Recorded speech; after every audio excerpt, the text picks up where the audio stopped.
So ons doen vandag regtig die Rome ding, bedoelende ons is hier by die Circus Maximus. Dit is die grootste teater in antieke in Rome gewees. Hy kon tussen 150.000 en 250.000 mense seat. En die van julle wat Ben-Hur gesien het, wie het Ben-Hur gesien, die movie? Ek is so bly julle het 'n ou movie gesien. 1959 Oscar gewen vir die beste movie. Ek het 9 Oscars gewen. En julle sal in daai flieks julle sien dat Ben-Hur, Judah Ben-Hur is vir 5 jaar Rome toe en vir 5 jaar in 'n ry in September, gewoonlik September maand het hulle die chariot races gedoen elke jaar. En Ben-Hur was uiteindelik die champion gewees van die Romeinse reis en daar was 'n groot amfitheater in Jerusalem ook wat hulle gebou het op die ouend reis uit teen Messala daar in Jerusalem. Al hierdie goed wat ons sien, die Circus Maximus, vanmiddag gaan ons die Colosseum sien. Die Colosseum en die Romeine baie anders gemaak as die Grieke. Die Grieke het theaters gehad, die Romeine het die Colosseum gebruik. Grieke sou nooit bloed vergiet in 'n teater nie. Maak nie saak wat 'n gewelddadige play hulle uitbeeld of enigiets nie, hulle sou nooit bloed vergiet het nie, maar hulle is meer kreatief, taal en kultuur, hulle kon baie, die army was uitstekend, hulle kon baie goed fight. Die Spartane en goeters was regtig baie goed geweest toe hulle weermag gehad het. Maar die Romeine het bloed vergiet vir entertainment. Dit was letterlik hulle flieks. Hulle as die keiser hulle wil beloon of die mense se guns wil wen, dan reël hy sommer 150 dae van games elke dag. So elke dag gaan die populace dan in die Colosseum toe of in die Circus Maximus toe en hulle sien hoe mense mekaar doodmaak en of hulle diere doodmaak. Hulle wil die mense was minder as die diere, was makliker om diere dood te maak, so hulle die mense so 'n bietjie gesprei oor die 140 dae wat teen mekaar beklei, want hulle diere gekry. Mense, diere wat gladiators wat teen diere beklei het. En natuurlik groot deel van entertainment is hulle in die tyd van Christus met Nero het hulle Christene ingegooi. So vir die Colosseum, jy sal sien as mense nou in die Colosseum kom, is daar 'n kruis in die middel van die Colosseum geplaas wat die Katolieke Kerk daar geplaas het uit huldeblyk aan. Sedert die 1ste eeu na Christus was dit in 'n baie groot mate die Christene, die Colosseum het die simbool geword van Christelike lyding. So, wat doen jy as jy deel is van 'n evil stelsel wat jou onderdruk en jy kry swaar, jy verloor jou werk, jou mense word doodgemaak, jy kom vandag werk toe. Gister is 2 medegelowiges wat saam met jou gewerk het, is nie meer hier vandag nie. Hulle is weggeneem. Volgende week hoor jy, hulle is dood in die Colosseum. Wat doen jy? As jy glo Christus is die Here, maar Caesar lyk magtiger as Christus. Wat doen jy? As jy voel die stelsel in Suid-Afrika, die regering, die korrupsie, die munisipaliteite wat al die geld steel, as jy voel hulle is sterker en kragtiger as die God wat ons bely, wat doen jy? En dit is waarom die vroeë Christene, as ek hierdie goed nou gesê het, dan plaas ek ons binne die konteks van die boek Openbaring, want Openbaring is geskryf aan meestal Joodse Christene, vir al die Christene geskryf, is deur Joodse Christene geskryf, Johannes hoofsaaklik, of 'n disipel van Johannes, 'n Joodse disipel van Johannes, wat in sy gemeente was. En hy help vir gelowiges oor hoe om te deel met swaar kry. As jy magteloos voel teen evil sisteme wat jou onderdruk.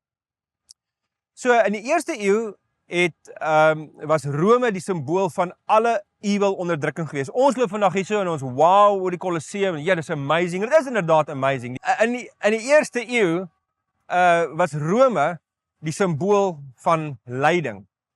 En omdat Joodse Christene die Nuwe Testament geskryf in 'n groot mate, nie net Jode nie, Lukas was nie 'n Jood nie en Markus was nie 'n Jood nie.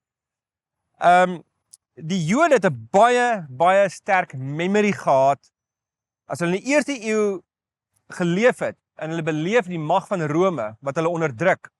Gaan net eens 'n bietjie meer oor dit sê. Hulle het 'n sterk memory gehad van 'n ander stad eeue van tevore in die 6de eeu voor Christus wat hulle onderdruk het. En daai stad se naam was Babylon.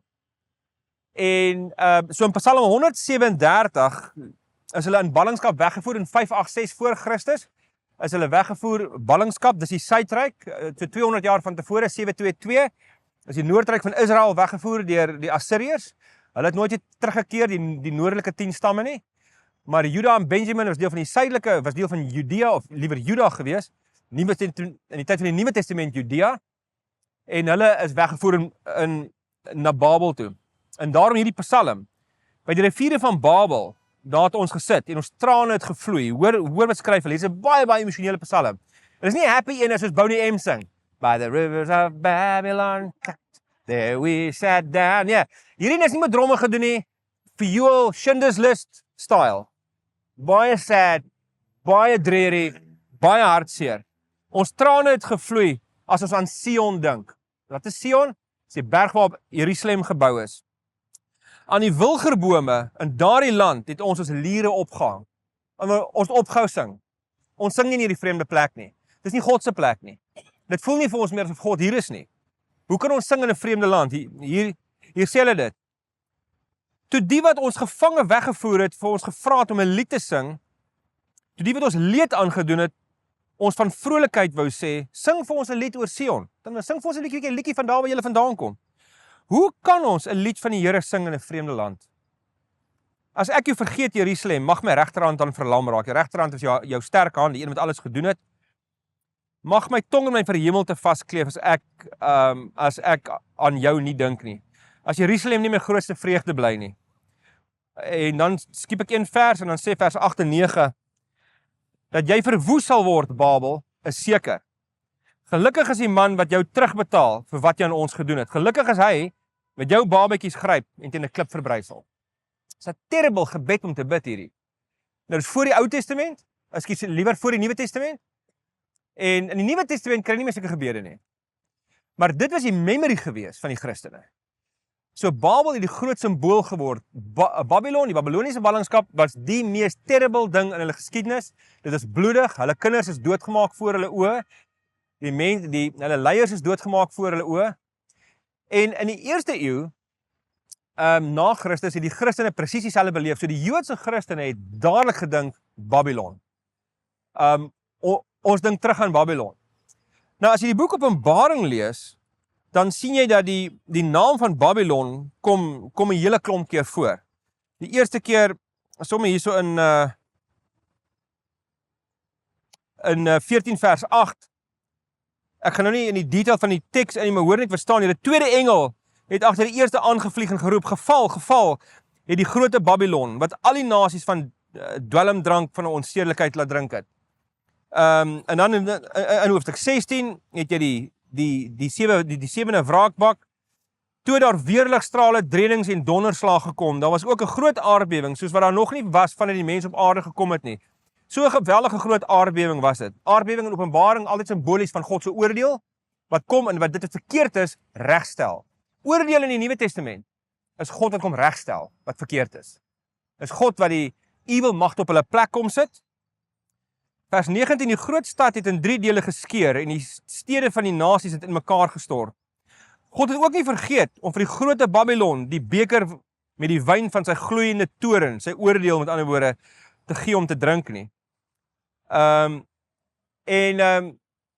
So toe die vroeë Christene begin lei, toe het hulle teruggedink aan Babylon. Daarom word daar gedurig in Openbaring na Rome verwys as Babylon. Hoe weet ons hulle het na Rome verwys? Wel, in die eerste plek, Babylon was nie meer daar in die eerste eeu nie. Hulle was nie meer 'n faktor nie. Hulle was nie meer relevant gewees nie.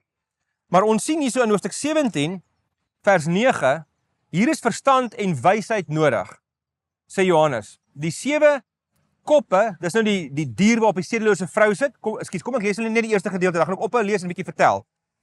Hoofstuk 17 vers 1, vers 3, kom ons vat vers 3. Ek is toe deur die Gees meegevoer en die engel het my na die woestyn toegeneem. Daar het ek 'n vrou gesien wat op 'n helder rooi dier sit. Rooi altyd simbolies van bloeddorstigheid. Die dier was oortrek met Gods lasterlike name. Het 7 koppe gehad en 10 horings. 7 simbool van God. Bloeddorstig. Dit het 'n gewaan van godheid. Met ander woorde, doen homself voor as goddelik. En 10 horings, simbool van heerskappy. 10 is voltooidheid, so dit lyk asof hierdie dier volmaakte mag het. Die vrou was uitgedos in pers en helder rooi klere, met ander woorde ryk, uitspattig en opgetooi in goud, edelstene en parels. In haar hand het sy goue beker vol losbandigheid gehad, die onreinheid van haar onsedelikheid. Op haar voorkop was haar naam geskrywe en dit het 'n verborgde betekenis. Die naam was Groot Babylon, die moeder van die sedeloses en van die losbandigheid op aarde. En dan is vers 9. Hier is verstand en wysheid nodig. Die 7 koppe is 7 berge. Daarby het die vrou haar gesetel.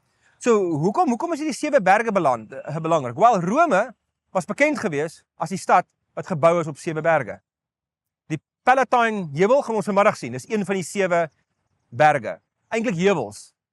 So, almal het geweet, as Johannes van Babylon skryf, dan skryf hy van Rome. So, wat het gebeur? So, in die 1ste eeu, kom ek gesels 'n bietjie net vinnig oor Rome. So, ons ken almal die mites van Remus en Romulus, nou hulle onthou dit. Die wat nie weet, jy moenie worry nie. Nou hierdie is mitologies, dit was nie, hierdie het nie regtig gebeur nie. Wel, ons weet nie, maar Rome is in die 8ste eeu voor Christus soort van gestig as 'n baie klein stadstaat. 'n Stadstaat beteken dis net 'n mense wat gegroepeer het rondom 'n stad en hy het lekker gegroei en so aan en hy was aanvanklik was hy van die 500s af, omtrent 510 voor Christus was hy 'n republiek gewees. Dit beteken die senaat het hom regeer. Maar 8 eeue voor Christus, so die mite geloop, was hierdie tweeling boeties gewees. En die mite het dat hulle ouers hulle oorgelewer en hulle amper soos Moses in 'n mandjie op die Tiberrivier geplaas, hulle flout op die Tiberrivier. Maar hulle word toe op 'n manier gered, die tweeetjies, en hulle word toe grootgemaak deur 'n wolf. 'n vroue wat nie meer 'n wyfie wolf, 'n teefie, né? Deur 'n wolf grootgemaak, sy het hulle gespeen en hulle uiteindelik grootgemaak en toe hulle groot is, toe het hulle elkeen vir hulle 'n heuwel gekies. En Remus het die een heuwel gekies en Romulus het die ander heuwel gekies. En hulle begin toe beklei oor wat sy heuwel daar in die omgewing is die beste en hulle bou toe elkeen vir hulle omhein toe elkeen hulle heuwel en hulle bou vir hulle self 'n mini-stad en so ontwikkel die goeders en uiteindelik het Remus besef Romulus het die beste plek gehad en hy het vir Romulus begin spot oor sy plek en uiteindelik het Romulus hom doodgemaak. En hy bly te oor en dit sê die mite nou was sogenaamd met 753 voor Christus. So Rome se aanvang het begin omtrent in daai tyd. Onthou, hulle het nie jaartalle gehad in daai tyd nie. So die ouens het dit van die 5de eeu na Christus af terugbereken om te bereken min of meer wanneer dit was. So ek het julle gesê in 500 voor Christus was Rome 'n republiek gewees. Dit beteken die senaat het hom regeer, maar teen die hulle het baie magtiger begin word en baie sterker begin word en omtrent hulle het baie vinnig 'n sterk weermag ontwikkel. Rome. Baie sterk weermag en in hierdie stadsstate was nog nie regtig 'n gesentraliseerde regering behalwe die senaat nie.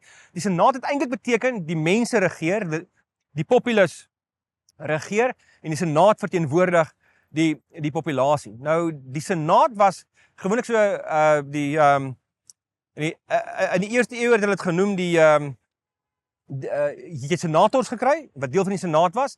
Hulle was omtrent 600 mense gewees, die senaat. So dit was 'n taamlik 'n groot parlement gewees. In Rome in die eerste eeu, gaan nou terug in die 5de 6de eeu toe. Maar in die eerste eeu was daar 6 klasse van mense wat in Rome gebly het. Die senaat was heel bo. Hulle het so 'n mooi togas gedra met so 'n perskante. Die pers was verskriklike duur materiaal geweest, was net ryk mense wat dit kon dra.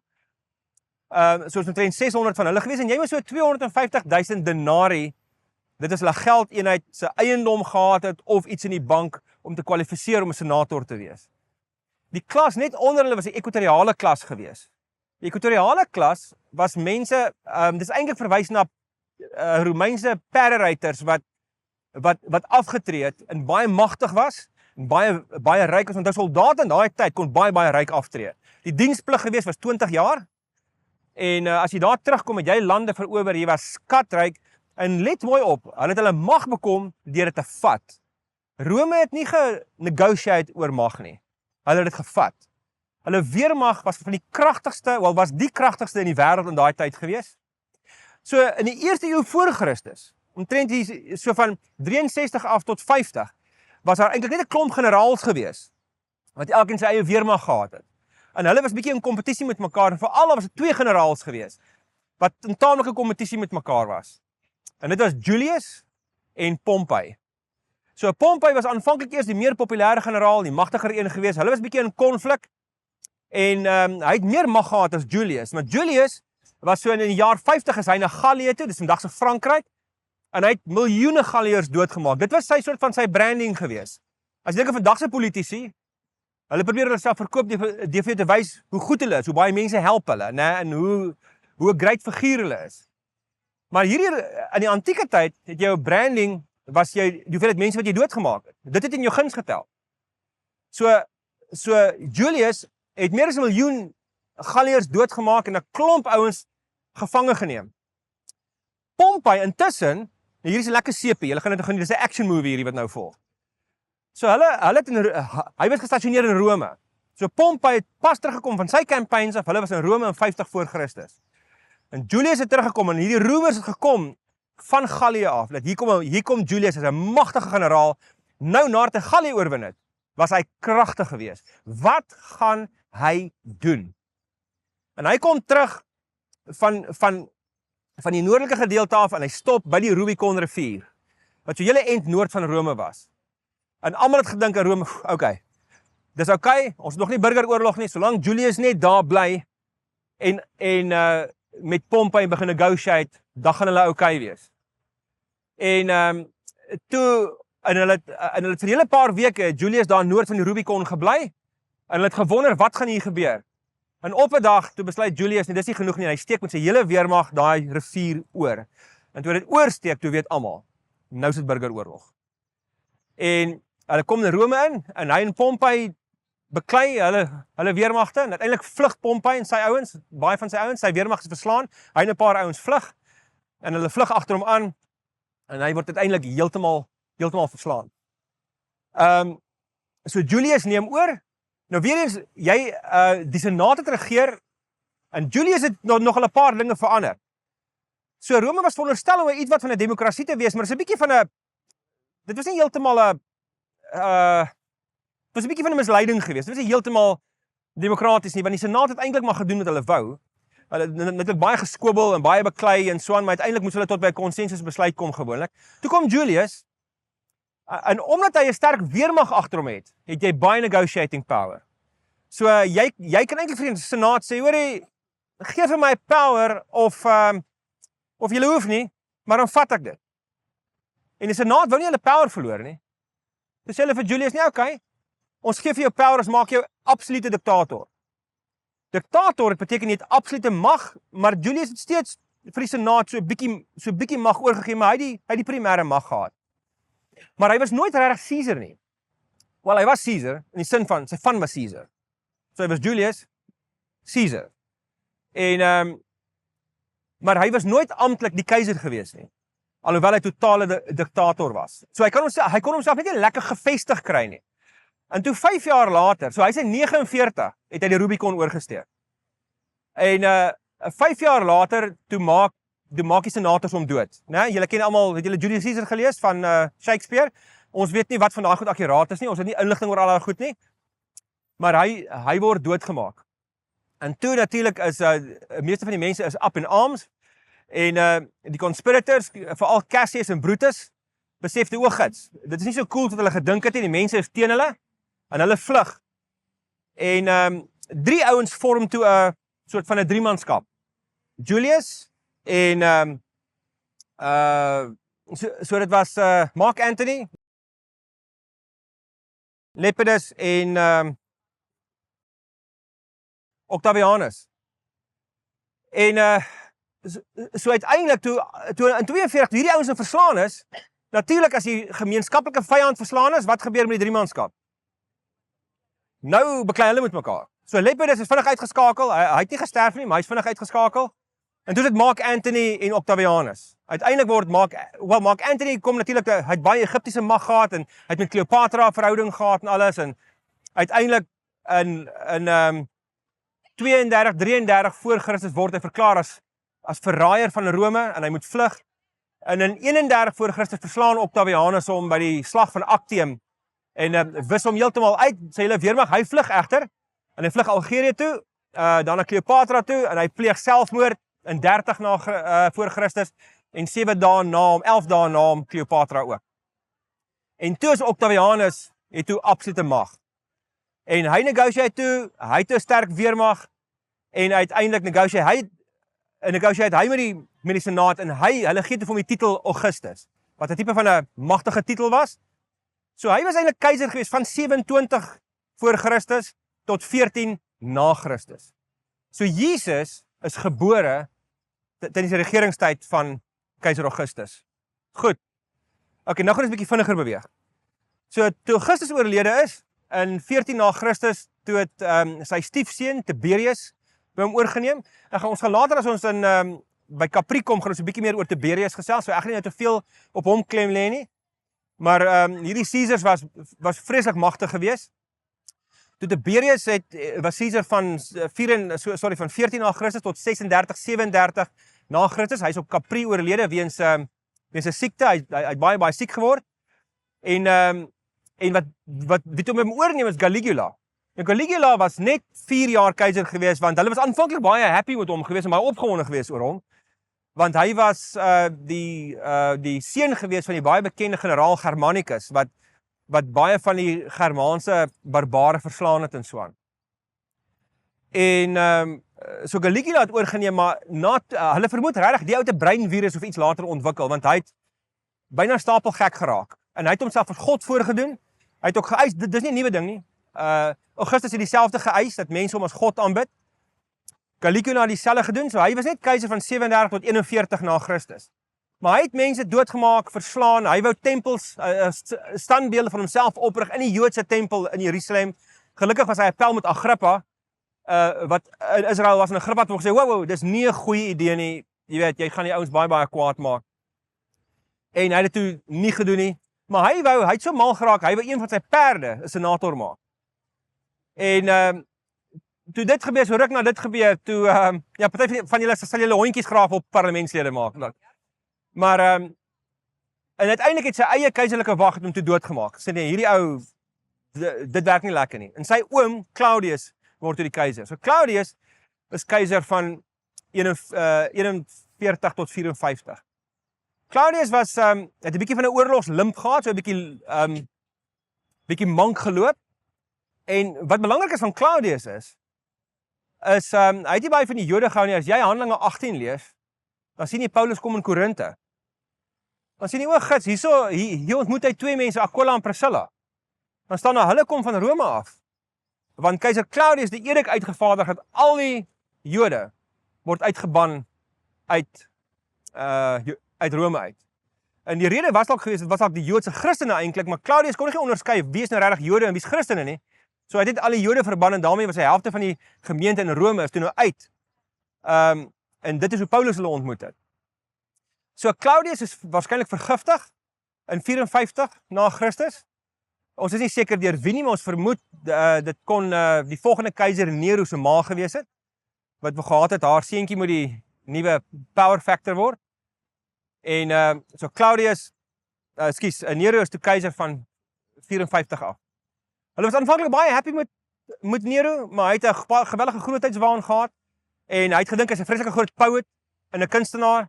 Maar in die vroeë 60s het Nero se kop heeltemal begin uithaak. Selfe storie, die mag het letterlik na sy kop toe gegaan. Dit was altyd wat gebeur, keisers begin goed, maar as jy eers mag het en mag gaan na jou kop toe, dan maak dit jou mal. En hy wou 'n groot kunsprojek aanpak waarvoor mense hom sou ken na sy dood. En hy besluit om van Rome 'n groot kunswerk te maak. Alle groot kunswerke word vervaardig uit pyn en uit lyding. So toe besluit hy gaan Rome afbrand en heeltemal van voor af begin en Rome skep soos wat hy hom wil hê en dan gaan mense hom daarvoor eer. En toe steek hy Rome aan die brand, maar hy het nie vir hulle gesê dis hy nie. Hy het eers gekyk wat doen die mense En sy idee was om later dit te claim, dat hy die een is wat dit gedoen het as die mense dit like. Maar hy sien toe oogits, nee, die populasie is baie kwaad, en hulle is, en hy besluit, okay, kom ons kry 'n scapegoat, kom ons kry iemand wat die skuld kan dra, en daar was toe die groepie Christene, en hy beskuldig toe die Christene, hy maak die Christene toe die vyand van Rome, en hy sê vir die mense, die Christene vernietig, die stad vernietig. En hy begin 'n volskaalse vervolging teen die Christene. Hy het goeders gedoen wat net een persoon na hom, miskien 2 in die 300s na Christus eers weer gedoen het, Diocletian, dis die Engels, Diocletianus, is die Afrikaans. Hy is oorlede later in 305 na Christus. Maar op hierdie stadium vervolg hy die Christene iets verskrikliks. En die populace het dit geëis, hulle gehaat het. Jy sien net hierdie verraaiers reg, wat ons geliefde 2/3 van Rome toe afgebrand. 2/3. Duisende mense is dood. So Nero het 'n klomp Christene in die Colosseum ingegooi, hulle laat doodmaak, hulle aan die brand gesteek, hy het partytjies gehou en hy het Christene as fakkels gebrand, hulle moet teer gesmeer, hulle aan die brand gesteek in sy tuin en die mense het gecheer terwyl die Christene brand. In die Colosseum het dieselfde gebeur. Die amazing ding is, dat baie keer wanneer die vure aangesteek word, 4 of 5 of 6 Christene, in die Colosseum, word tegelijkertijd in die brand gesteek, dan begin hulle lofliedere sing. En dit het Nero uitgefriek. Hy het nie geweet wat om te maak daarmee nie. Daar word vertel, dat hy, partykeer na baie Christene deur diere verslaan is, het hy gaan rondloop op die sandvloer van die Colosseum. En het hy gesien, daar was glimlagte op sommige van die Christene se gesigte gewees. So dit het hom heeltemal mal gemaak, dat Christene hulle lyding so bomenslik goed hanteer het. En uiteindelik het die mense agtergekom, dit was hy wat dit gedoen het. So in 68 na Christus pleeg hy selfmoord. En hy het eers sy ma doodgemaak, sy eie ma doodgemaak, met dit is omtrent 'n jaar of 2 van tevore, toe hy selfmoord gepleeg. Maar Nero se naam het vir die eerste keer die Joodse Christene weer laat dink aan Babylon. Nebukadneser van Babylon. Hulle het weer hierdie visioene gehad van, o gids, ons beleef weer Babel. Nou in die jare 68, dis die jaar van 3 keisers. Want in daai jaar het Rome 3 keisers gehad. 3 Romeinse generaals, Galba, Otto en Metilius, het van verskillende plekke van die Romeinse Ryk afgekom, en hulle het almal claims gemaak om keiser te wees. Galba heel eerste, maar hy is vinnig doodgemaak, toe Otto, vinnig doodgemaak, Metilius, paar maande, vinnig doodgemaak deur Vespasianus. Vespasianus het toe eintlik keiser geword, en hy is in 69 word hy keiser, en hy bly keiser tot 81. Tot 79. En in 79 neem sy een seun oor, Titus, was vir 2 jaar keiser gewees, van 79 tot 81, en hier is nou die ander belangrike ding. Toe Titus dood is, hy is waarskynlik ook vergiftig, hy was die enigste keiser wat hulle sê, was 'n bietjie vergewensgesind teenoor sy vyande gewees. Beteken hy was 'n goeie ou gewees, nie? Hy was nou almal rowwe ouens gewees, daai. Maar in 81 neem sy 'n jonger boetie oor, Domitianus. Nou, Domitianus is belangrik vir Openbaring. Domitianus was keiser gewees tot 96 gewees. Dan eindig wat hulle noem die Flaviaanse huis van keisers. Dan volg die 5 goeie keisers. Nou dis nie nou relevant, as jy daarvan wil weet, kan julle my net nou vra in die Q&A, is hulle nog kragtig daarvoor. So Domitianus is die eerste keiser wat die mense weer laat dink het aan wat Nero gedoen het. Hy was terrible gewees met die Christene. Hy het homself ook as God voorgedoen. Hy het homself, hy het geweldige bouwerke opgerig. Hy, en in Klein-Asië, net oos van Italië, net oos van Rome, hulle het vir hom 'n boodskap gestuur en sê, hoor hierso, grote keiser, ons wil graag hier in Efese vir jou 'n aanbiddingsentrum skep, waar jy aanbid kan word. En Domitianus dink, dis 'n great idee. Ek wil nog altyd gehoorsaam word. En hy het 'n frase gehad. Hulle moes vir hom sê, U is ons Here en ons God, die Almagtige. Here, ons God, die Almagtige. Aan U kom toe al die heerlikheid tot in ewigheid. Amen. Nou moet julle gaan kyk, in Openbaring 4 en 5, kom daai frase 2 of 3 keer voor. En van wie word dit nou gesê? Van God, wat op die troon sit. In Openbaring 4 en 5, dis nie Domitianus nie. So, Domitianus het dit geëis van die Christene. Hy het Christene wat dit nie wou doen nie, ontsaglik laat vervolg. Hy het poorte gebou met sy naam op. En as jy in die stad wil ingaan, moet jy deur die poort stap. As jy deur die poort stap, dan jy erken, Domitianus is Here en koning en God en sy heerlikheid strek tot in ewigheid. So baie Christene wou nie daar deurstap nie. En hulle is doodgemaak. In die stad Hierapolis, net so eentjie van Efese af, is daar ook 'n groot Domitiaanse hek. En weet julle wie kom eendag by daai hek aan? Filippus, die disipel Filippus en sy 4 dogters. En toe hulle sien Domitianus se naam staan op die poort, toe weier hulle om deur te stap. Toe sê die soldate vir hulle, as julle nie deurstap nie, maak ons julle dood. En Filippus sê toe net, ons gaan nie deurstap nie. Hulle maak toe sy 4 dogters voor sy oë dood. En toe hy nog steeds wil deurstap, toe maak hulle hom dood. Maar hulle het geweier. Nou hier is belangrik, want hier is die probleem in die Christene. Die Romeine het nie omgegee dat jy Christus ook aanbid nie, maar jy moet net keiser ook aanbid. So na Julius Caesar dood is, het hulle aan hom goddelike mag toegeken en van toe af noem hulle die konings keisers, Caesars, né? En toe maak hulle vir Filippus ook dood by die Domitiaanse hek. Die probleem in die Christene was, na Jesus se opstanding, was hulle eerste geloofsbelijdenis gewees, Christus is die Here. En dit beteken, by implikasie, Caesar is nie. Ons aanbid net een Here, daar is nie 'n ander nie. En dis wat hulle in die moeilikheid gebring het. Dis nie die feit dat hulle Christus gevolg het nie. Dis die feit dat hulle net Christus aanbid het en geweier het om voor ander mense of dinge of goeders te buig. En so Domitianus het sy aanbiddingsentrum toe in Efese gevestig. Hy het 'n groot tempel opgerig met 'n groot goue standbeeld van homself bo op die tempel waar hy 'n boekrol in sy hand vasgehou het so in sy regterhand. Nou vir die antieke mens, as jy as 'n koning 'n boekrol in sy hand vashou, dan beteken dit hy het beheer oor wat gebeur. Hy het beheer oor die geskiedenis. So as jy op 'n skipreis op die see en jy kom op Efese af, dan glinster daai goue standbeeld in jou gesig. Jy is dadelik gekonfronteer met die mag van Domitianus. So dan het mense nou ingekom in Efese en een keer 'n jaar dan Domitianus Efese toe gekom, want hy met 'n groot entourage deur Efese gereis en oral op plekke gestop. By altare en by plekke en by daai plekke moes almal buig voor hom. Hulle moes die frase sê, U is Here en God, die almagtig aan U behoort al die heerlikheid tot in ewigheid. En mense wat dit gedoen het nie, is in die tronk gegooi, doodgemaak, hulle werk verloor. Hulle is ook nie toegelaat om te trade nie, hulle is nie toegelaat om te eet nie.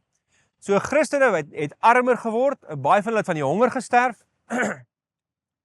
Maar hierdie klomp mense wat nie wou buig nie, die Christene, was daar regtig 'n klippie in Domitianus se skoen gewees. Hy het nie geweet wat moet hulle dan maak nie. Want hulle het vir hom gesê, skiet ons hier.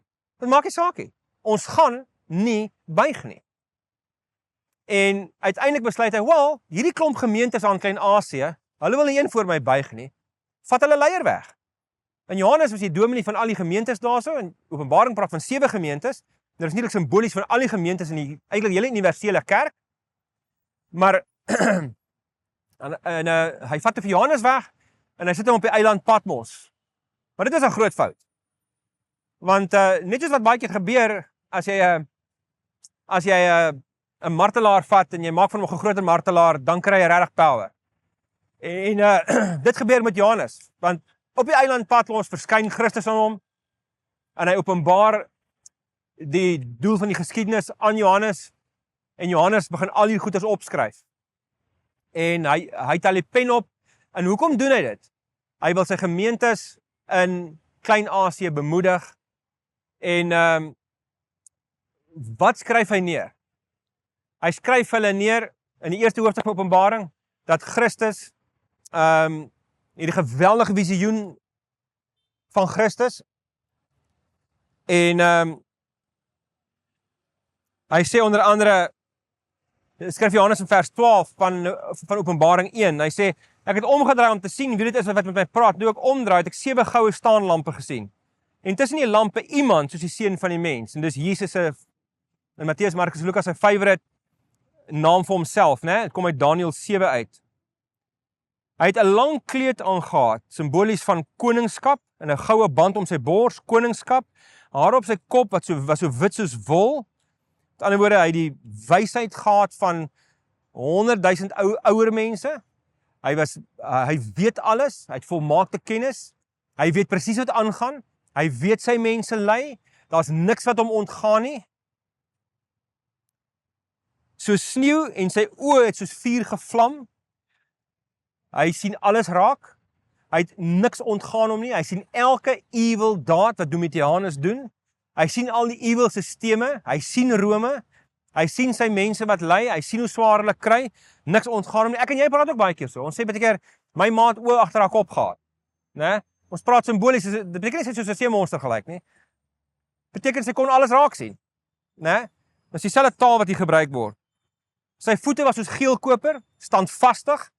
Want onthou nou hierdie vroeë Christene die vraag begin vra. Is Christus regtig die Here? Het hy regtig opgestaan? Het hy ons regtig vergewe? Is ons nog sy kinders? Hoekom laat hy toe dat hierdie goed met ons gebeur? Wat gaan aan? En dan sy stem was soos die gedruis van 'n groot watermassa. Wie van julle al by die Victoria watervalle gestaan? En hy watermassa gehoor, né? Johannes kon dit nie anders beskryf nie. Hy sê as Christus praat, dan hoor hy 'n massa waters. In sy regterhand, hoor nou hier, in sy regterhand het hy 7 sterre gehad, dis die 7 predikante, en wat sê hy voorheen? Hy beweeg tussen die 7 goue lampstaners, dis sy gemeentes, né? So hy hou die leiers van die 7 gemeentes, en die 7 gemeentes, sy eie mense, hou hy in sy hand. En het 'n skerp swaard met 2 snykante gehad, en wat uit sy mond uitkom. In Openbaring hou Christus nooit 'n swaard in sy hand vas nie. Wie hou 'n swaard in sy hand vas? Die Antichrist, Rome, die keiser, hou swaard in sy hand vas. Christus oorwin nie met 'n swaard nie. Hy oorwin met die woorde van sy mond. Hy het sy eie gesag. In Openbaring 19, dan sien jy weer die ruiter op die wit perd, waar die woorde van oordeel, die swaard van die gees, kom uit die mond van Christus uit. Christus gebruik nie geweld nie. Sy hele voorkoms was soos die son wat op sy helderste skyn. So, Johannes skryf neer wat hy sien, en hy bemoedig sy mense deur te sê, Christus is hier, hy staan vastig, hy is die opgestane Here. En aan die einde dan sê hy, toe ek kom, het ek by sy voete neergeval, en bly lê soos een wat dood is. Hy het toe met sy regterhand aan my gevat, en my gesê, moenie bang wees nie, dis ek, die eerste en die laaste. Jesus kom, sit sy hand op die skouer van Johannes, op die skouer van sy kerk, en hy sê, moenie bang wees nie. Dis ek, die lewende.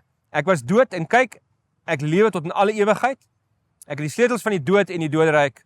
Skrywe nou op wat jy gesien het, wat nou daar is, en wat hierna gaan gebeur. En dan in hoofstuk 2 en 3, dan bemoedig hy sy kerk, die 7 gemeentes. En hy sê vir hulle, julle lyding is nie 'n rede om ontrou te wees nie, dis nie 'n verskoning om ontrou te wees nie, want ek is by julle, ek het voor julle gelei, ek het vir julle die voorbeeld gestel, ek hou julle vas, ek is lief vir julle, selfs al sou julle sterf, val julle in my arms in, julle hoef nie bang te wees nie. In hoofstuk 4 en 5, dan vat hulle in die beheerkamer van die kosmos in, en daar sit God op die troon, en uiteindelik is daar in die regterhand van hom op die troon sit, is daar 'n boekrol. Let wel, dis nie Domitianus wat die boekrol vashou nie. Dis God wat die boekrol vashou. En dan staan maar daai boekrol het 7 seels. En daai seels kan nie gebreek word nie. Niemand het die mag om daai seels te breek. Dit beteken, niemand het die mag oor die geskiedenis nie. En dis vir Johannes terrible, in hoofstuk 5. Want hy wil weet wat gaan gebeur, en dis wat die Christene wil weet. Wat gaan binnekort gebeur? Hoe lyk die geskiedenis? As Christus die Here is, wat gaan binnekort gebeur? En toe begin Johannes huil, omdat daar niemand is wat die geskiedenis kan openbaar nie. En toe sê 'n engel met 'n sterk stem, daar is een wat die seels kan breek. En dis nie die magtige nie. Dis die onmagtige, die lam wat geslag is. Nie die draak van Openbaring 12 nie, nie die ene wat lyk as wat die mag het, die een wat opgestaan het, hy het die sleutels van die doderyk in sy hand, hy alleen kan die 7 seels oopmaak en die geskiedenis openbaar. En dan word die 7 seels gebreek, die een na die ander. So die eerste seel word gebreek, in hoofstuk 6, en daar kom 'n wit perderyter uit, met 'n pyl en boog, dis simbolies van mag, perderyters is altyd 'n simbool van mag, maar is wit. So in wit is Openbaring altyd simbolies van heiligheid of reinheid. Maar hierdie ruiter is magtig, hy lyk heilig, maar hy het 'n probleem, hy het die pyl en boog in sy hand. En die pyl en boog was altyd in die Ou Testament die wapens gewees van die heidene. En hy kom om te verower. So hierdie ruiter op die wit perd is nie Christus nie. Dit staan vir godsdienstige skynheiligheid en misleiding. Die wit perd is waar godsdiens en mag saamkom. Dis hoekom ons verskriklik versigtig moet wees vir mag as Christene. En so dis enige mense wat in die naam van godsdiens mag gebruik om mense te dwing om of 'n Christelike boodskap te probeer oordra of 'n heidense boodskap, dit maak nie saak nie. Dit is natuurlik heel eers dit Domitianus hierdie, want hy het homself voorgedoen as God, né? So hy is die ruiter op die wit perd, maar hy is ook die ruiter op die rooi perd. Staan vir bloeddorstigheid. Hulle sal 'n klomp mense doodmaak. Hy is ook die ruiter op die swart perd. Dis Rome. Swart staan vir 'n tekort. Die ruiter in die swart perd het 'n skaal. Hy weeg die gars en die brood aan die een kant. Dis daar mense, hy weeg die mense wat nie voor hom buig nie, kry amper niks. Maar aan die ander kant op die skaal is die olyfolie en die wyn wat vloei. So al die rykes het oorvloed, hulle het baie, hulle hou partytjies elke dag. Hulle skatryk en die Christene kry niks. En dat die valperd wat die dood is. So hy saai dood en verwoesting waar ook al hy gaan. So wat probeer Johannes sê? Hy sê, wat ons weet, julle beleef hierdie 4 perderuiters by oomblik. Die perde hardloop boor jou. In die naam van godsdiens word misbruik om mag te bepaal. En dis imperialisme, godsdienstige imperialisme. Daarom, ek dink ons moet dalk iets hieroor sê, ek het op die kamp ook, het ons 'n bietjie daaroor gepraat. Openbaring is polities. Dis 'n baie politiese boek, maar is nie partydig nie. Openbaring sê juis vir jou, moenie jou heil in 'n party sit nie. Maar daarom as jy vandag kyk, dit het Amerika aanvang, né? Deur godsdiens en die republikeinse geloof met mekaar te vermeng, is verskriklik gevaarlik. Dis ontsaglik gevaarlik. En daarom is dit baie misleidend. Nou asseblief, hoor my mooi, hier is nie 'n pro of 'n anti-Trump speech nie, glad nie. Trump kan seker goeie goed doen, en hy doen ander goed wat baie bad is. Ek wil nie met dit 'n dens raak sien, want Openbaring wil hê, jy moet die evil magte van die wêreld kan waarneem. En daar's vriende van my, goeie, gawe, moderate Christene in Amerika, wat aanvanklik baie opgewonde was oor Trump, en hulle is nog steeds baie moderate. Hulle het gesê, jy het selfs die wat teen hom gestem het, kom ons kyk wat maak hy, dis okay, kom ons check hom uit.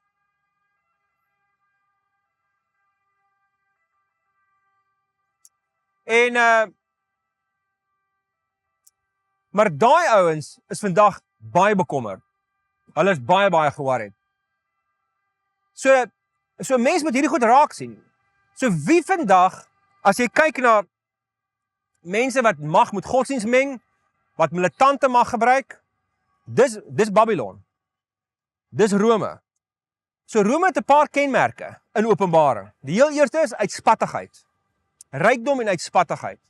Hulle het alles. Hulle het net nog, en hulle wil net nog meer hê. Die keiser Vitellius, wat net vir 'n paar maande keiser was, daar word vir hom gesê, hy het 4 partytjies 'n dag gehou. 4 partytjies 'n dag. En is rowwe parties daar gewees. Dit is nie soos hierdie goed wat jy in 'n kerk basement hou nie, hoor. Dis iets heeltemal anders.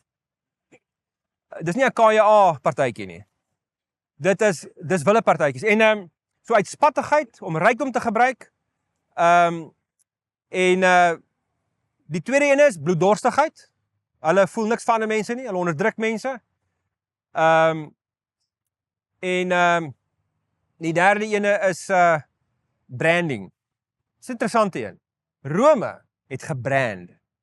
Hulle het oral waar die keisers geheers het hulle standbeelde van hulle self opgerig. Hulle het hulle self gepropageer. Die hele tyd. In Galasiërs 6, dan sê Paulus 'n snaakse ding. Hy sê vir hulle, moenie dit vir my nog moeiliker maak, sê hy vir die Galasiërs. Want ek dra reeds die merke van Christus. Hy gebruik die woord die stigmata. Weet jy wat beteken die woord stigmata? Brand. So ek dra die brand van Christus. So hoe lyk ons brand as gelowiges, as gemeentes? Ons moet nie 'n brand van mag hê nie. Moenie 'n brand van rykdom hê nie. Ons brand moet wees, ons die Here dien. As ons toevallig in 'n ryk omgewing is, soos ons, in die ooste kant van Pretoria, is dit oukei. Maar dit moet nie ons brand wees nie. Ons brand moet nie wees die getalle mense wat kerk toe kom nie. Dis imperialistiese maniere om sukses te meet. Dis nie die manier van die lam nie. So branding was 'n baie belangrike ding gewees. 'n derde ding was natuurlik militantheid, militêre mag. Die militêre mag, as jy mag gebruik om te bekom wat jy wil hê, om ander land se lewensbronne vir jouself te vat, dis Babylon. Dan natuurlik ekonomiese uitbuiting. Ekonomiese uitbuiting is bad, daar waar jy deel is van 'n stelsel waar jy ryk is, jy het mag, jy het baie, en ander mense wat nie het wat jy het nie, kry swaar, en jy voel niks vir hulle nie. Dis ekonomiese uitbuiting. Dis waarom Jesus en Paulus nie opgewonde was oor rykdom nie. Het gesê is nie verkeerd om ryk te wees nie. Maar hy sê as jy rykdom het, is jy baie groter verantwoordelikheid as arme mense. Jy moet baie mooi kyk na jouself. En dan natuurlik die laaste eienskap van Babylon in Openbaring was arrogansie. Jy brag oor jou mag, jy gee nie om vir ander mense nie, jy's arrogant oor jou eie sonde, jy's nie skaam daaroor nie. Ja, dit is die kenmerke van Babylon. Nou dis nogal baie belangrike agtergrond vir ons as ons vandag hier deur Rome stap. Want dit is wat Rome gesimboliseer het vir die antieke Christene. Was Babylon. Hierdie mense onderdruk mense, hulle is deel van 'n stelsel. En wat dit vir ons swaar maak, en Johannes skryf vir die gelowiges. En hy sê vir hulle, die Here is met julle. Moenie worry nie. Ek het al die mag in my hand. In Openbaring 17 tot 19 word die val van Babylon beskryf. Dat uiteindelik sal Babylon val. So, wie was Babylon gewees in die eerste eeu? Dit was Rome. Maar Babylon is tydloos. Die draak, die werk van die draak, Openbaring 12, dit gaan hierso oor, aan wat 'n span behoort jy? Is deel van Team Dragon of Team Lamb? As jy ooit mense in twee groepe deel en sê, kies vir 'n span 'n naam. Ons gaan nou saam volleybal speel, ons gaan nie mekaar kompeteer. Jy kies nooit 'n lammetjie. Wie kies 'n lammetjie as ons is die lammetjies. Ons gaan julle wen, ons gaan julle wys. Dis so weird. Nee, ons kies nie, ons is die New Jersey Dragons, jy weet. Ons is die Bulls, ek bedoel, dis my team, jy weet. Dit is fine, ek wil sy rugby speel, né? Maar ons is gelowiges. Moet versigtig wees vir daai soort van branding. So, ons is deel van die lam. Wat het die lam gebeur? Hy's geslag. En daarom, in aansluiting met gister, sê Johannes vir die gelowiges, julle sal oorwin. Maar hoe gaan hulle oorwin? Julle sal oorwin deur die bloed van die lam. Met ander woorde, julle enigste wapen, julle neem nie wapens op nie. Word liewer doodgemaak. Nou dit beteken nie dat jy moet 'n volledige pasifis wees nie. Maar amper. Dis amper wat dit beteken. Dit beteken as jy 'n leier van 'n land is, dan is jy die commander-in-chief. Jy het beheer oor hulle weermag. Maar jy gebruik die weermag slegs en net slegs in hoofletters slegs as mense jou land binneval of bedreig.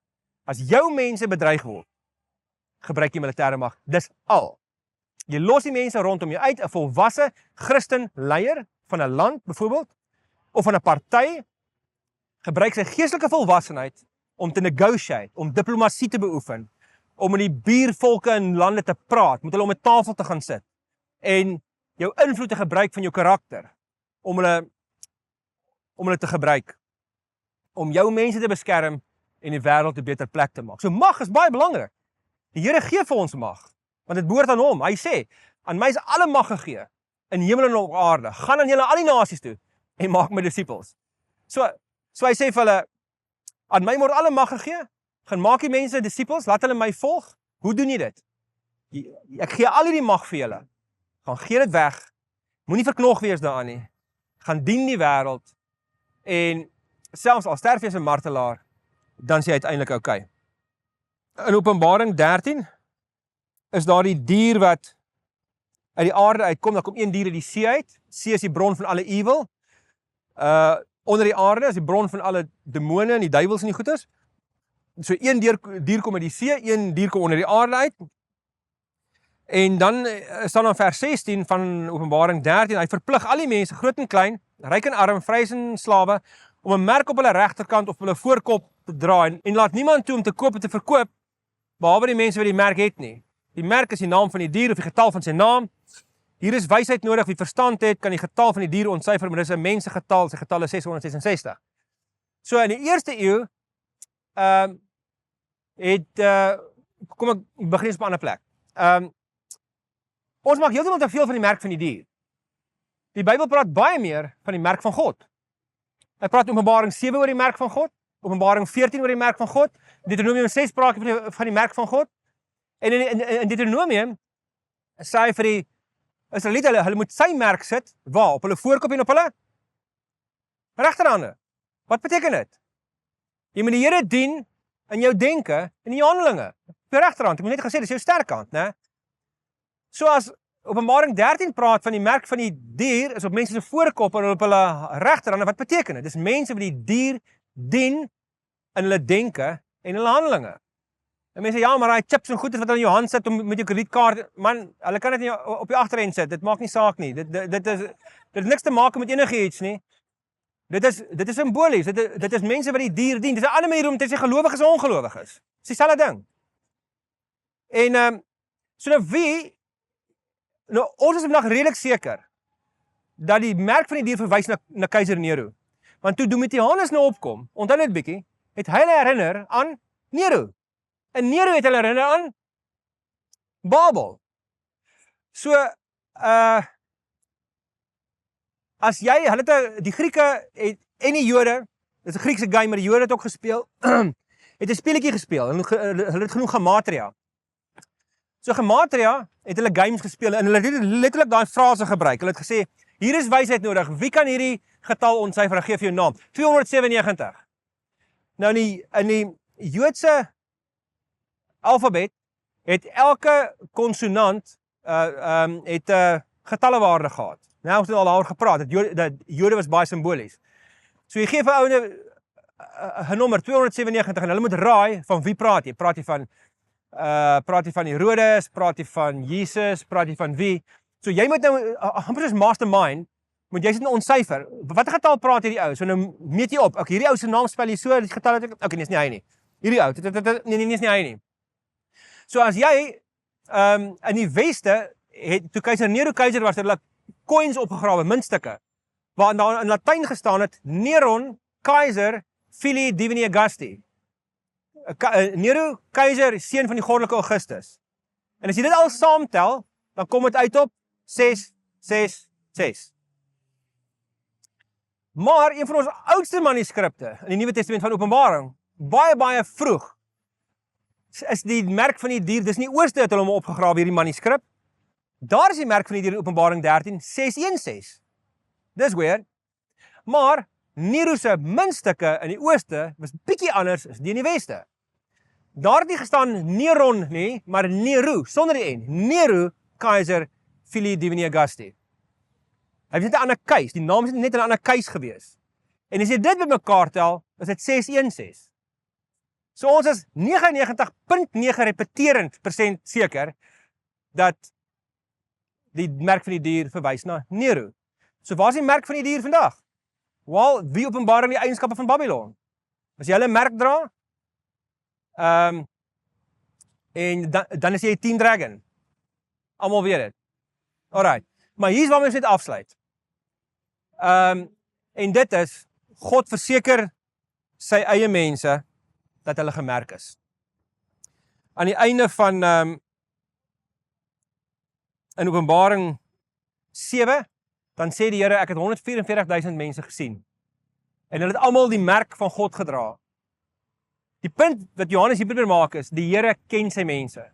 Hy weet wie aan hom behoort, niemand sal verlore gaan nie, want as jy vandag werk toe kom en een van jou mense is net weg, een van jou medegelowiges is weg, of gaan dood, of hy sterf 'n obskure, onbekende dood, daar iewers, soos dan die Tweede Wêreldoorlog gebeur het, onthou julle, daar was baie grafte gewees, na die Tweede Wêreldoorlog, wat hulle name nie geken het nie, né? So dat op die grafsteen, op die bordjie net geskryf, known to God, né? Onthou julle daai?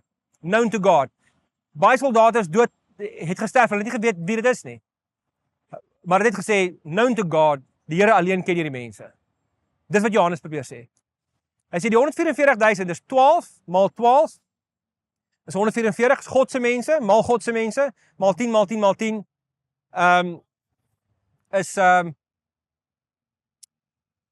dis die getal wat God bepaal het, hy weet wie sy mense is, hy ken hulle elkeen op sy naam, jy is genommer, jy is deel van die getal, jy hoef nie te worry nie, jy kan nie wegraak nie. Dis soos 'n ouer wat op vakansie is met 7 kinders, soos Pieter van die kerk gehad het. En voor hulle die busie klim en tel jy jou kinders. As almal 9 in die bus is, dan weet jy ons is hier. Jy kan nie sê, wel, 80% suksesrate is alright, as enetjie weg is, ons het nog die ander.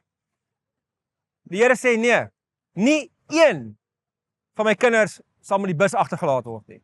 Nie een nie. Ek sal elkeen kom optel. Elkeen. En dis die boodskap van Openbaring. Die Here is met jou. Hy's die Here. Dit lyk nou of die Satan wen. Moenie worry nie. Daai mag is vir hom gegee. Kom nie van homself af nie. Wees jy getrou. Hy is lief vir jou. Jy is syne. Jy's getel. Die bus gaan nie by jou verbyry nie. Hy gaan stop en jou optel, want jy's deel van sy mense. Kom ek bid vir ons. Here, dankie dat ons deel van die mensdom kan wees. Dankie dat U elke naam van ons ken. Meer nog, dat U ons geken het, nog voor ons name gehad het. Dat elke haar op ons kop getel is. En dat U elkeen van ons hand vashou en dat U by ons is. Ons eer U daarvoor. In Jesus naam. En almal sê, Amen.